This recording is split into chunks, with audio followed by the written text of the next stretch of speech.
Bismillahirrahmanirrahim. Assalamualaikum warahmatullahi wabarakatuh. Perkenalkan, nama saya Kela Fadehaya, kelas 28B. Baik, di sini saya akan menjelaskan mengenai hakikat penelitian pendidikan.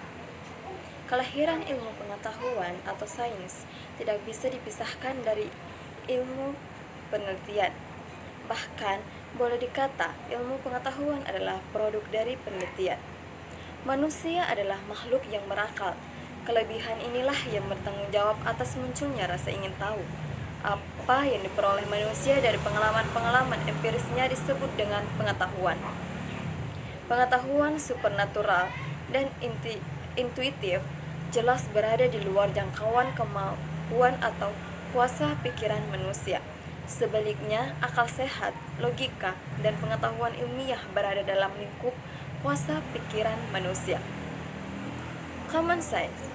Secara harfiah, common sense artinya pikiran awam sehari-hari. Masuk akal, pikiran sehat, ia merupakan gagasan, pendapat, atau penilaian yang sangat lazim dan disepakati oleh masyarakat. Ia muncul sejak awal manusia berjalan tegak di muka bumi, atau dapat dikatakan Homo sapiens. Pada suatu sisi, akal sehat memang dapat mengantarkan pada kebenaran, namun di sisi lain juga dapat menyesatkan, seperti pandangan akal sehat yang mengatakan bahwa air akan selalu mengalir menuju tempat yang lebih rendah. Logika. Logika berasal dari bahasa Yunani logos, yang berarti hasil pertimbangan. Akal pikiran yang diutarakan lewat kata dan dinyatakan dalam bahasa. Secara terminologis, logika didefinisikan sebagai teori tentang penyimpulan yang sahih. Penyimpulan yang sahih artinya sesuai dengan pertimbangan akal dan runtut. Penyimpulan yang sahih disebut logis atau masuk akal. Contohnya, premis bahwa setiap yang hidup pasti akan mati. Manusia adalah makhluk hidup, jadi manusia akan mati. Logika merupakan salah satu alat pikir yang dibutuhkan dalam pencarian atas pengetahuan yang benar. Namun hanya berlandaskan pada logika tidak serta-merta menjamin kebenaran. Terdapat dua teori kebenaran pengetahuan, yaitu teori kebenaran koherensi dan teori kebenaran korespondensi.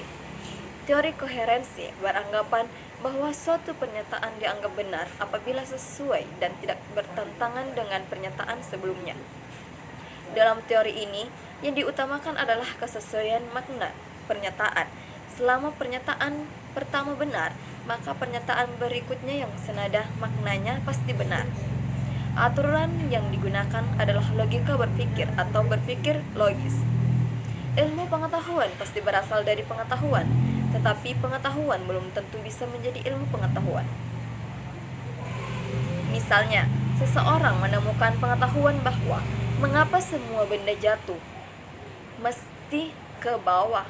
Itu tak lain karena adanya gravitasi bumi. Ini adalah pengetahuan.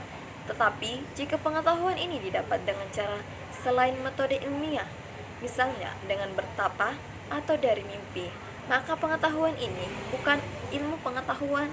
Penjelasan di atas menunjukkan ilmu pengetahuan sebagai produk dari pencarian ilmiah. Pencarian ilmiah tersebut tidak dilakukan secara serampangan, namun menurut aturan, teknik, atau metode tertentu. Hakikat penelitian. Ilmu pengetahuan terkait dengan masalah. Masalah adalah bagian dari ilmu pengetahuan. Jika tidak ada masalah, maka tidak akan muncul ilmu pengetahuan. Masalah adalah spirit yang mendorong dilakukannya penelitian. Dengan kata lain, esensi dari penelitian adalah menemukan jawaban dari solusi atas masalah. Sesudah itu menentukan dan memperjelas tujuan penelitian. Dilanjutkan dengan pengumpulan data dan analisis data. Kemudian menafsirkannya data yang telah diperoleh. Penelitian ini berpuncak pada pelaporan hasil penelitian. Pembaca atau audiens akan mengevaluasi dan selanjutnya menggunakannya.